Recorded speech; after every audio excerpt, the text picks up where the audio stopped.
Education is the basic fuel for our well-being.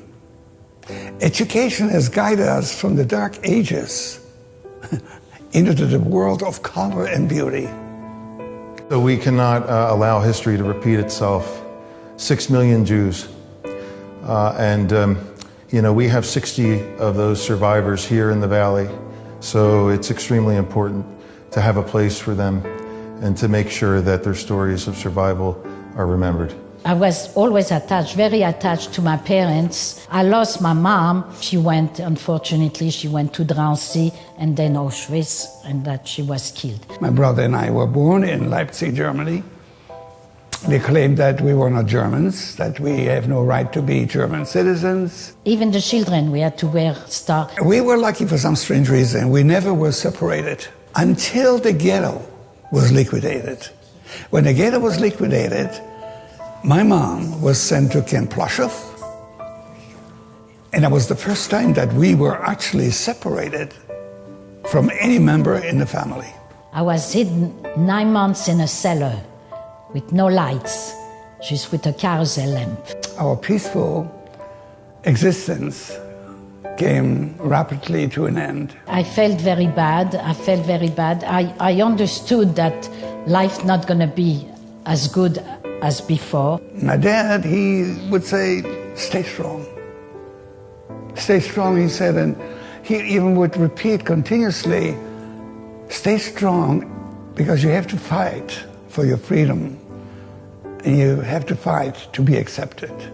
But, he says, don't use your fists because fists get you into trouble. They should never get to repeat what I went through.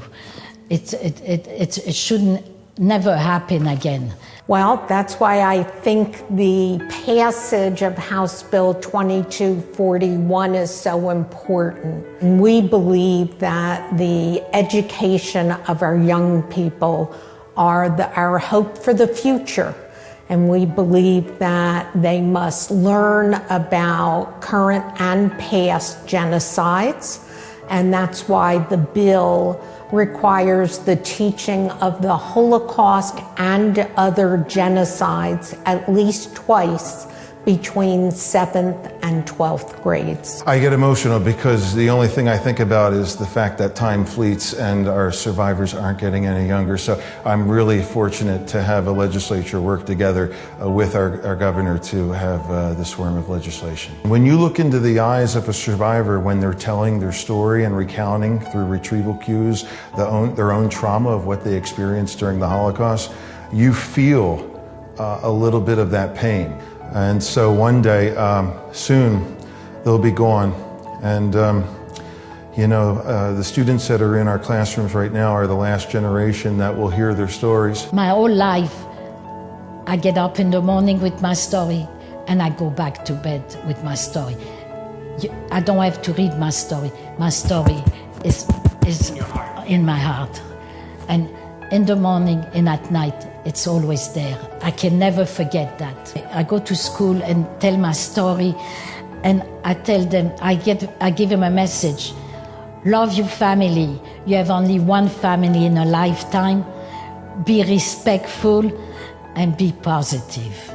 And the schools is very, very important for the school to know what happened and that it should never happen again. Sadly, there were survivors who worked on the bill who've died in the past year, and they're not here to rejoice in this achievement.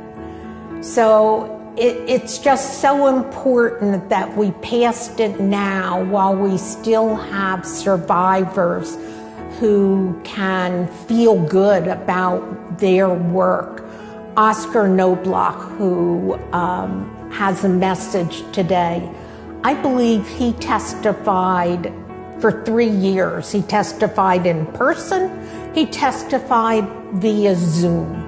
And I'm just glad Oskar can see that it passed. So yes, I would like to really thank all the people for believing in education. This is important, that we must remember the past in order to shape the future.